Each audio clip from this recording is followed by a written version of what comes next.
ایک بادشاہ نے ایک عظیم الشان محل تعمیر کروایا جس میں ہزاروں آئینے لگائے گئے تھے۔ ایک مرتبہ ایک کتا کسی نہ کسی طرح اس محل میں جا گھسا۔ رات کے وقت محل کا رکھوالا محل کا دروازہ بند کر کے چلا گیا، لیکن وہ کتا محل میں ہی رہ گیا۔ کتے نے چاروں جانب نگاہ دوڑائی تو اسے چاروں طرف ہزاروں کی تعداد میں کتے نظر آئے۔ اسے ہر آئینے میں ایک کتا دکھائی دے رہا تھا۔ اس کتے نے کبھی اپنے آپ کو اتنے دشمنوں کے درمیان پھنسا ہوا نہیں پایا تھا۔ اگر ایک آدھ کتا ہوتا تو شاید وہ اس سے لڑ کر جیت جاتا، لیکن اب کی بار اسے اپنی موت یقینی نظر آ رہی تھی۔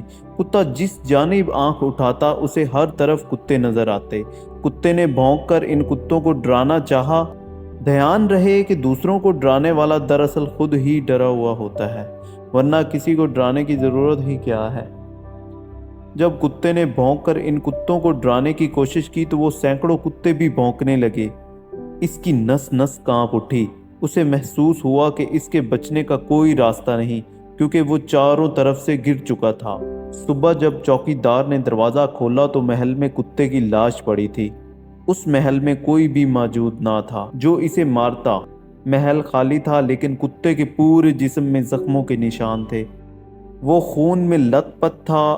اس کتے کے ساتھ کیا ہوا؟ خوف کے عالم میں وہ کتا بھونکا، جھپٹا، دیواروں سے ٹکرایا اور مر گیا۔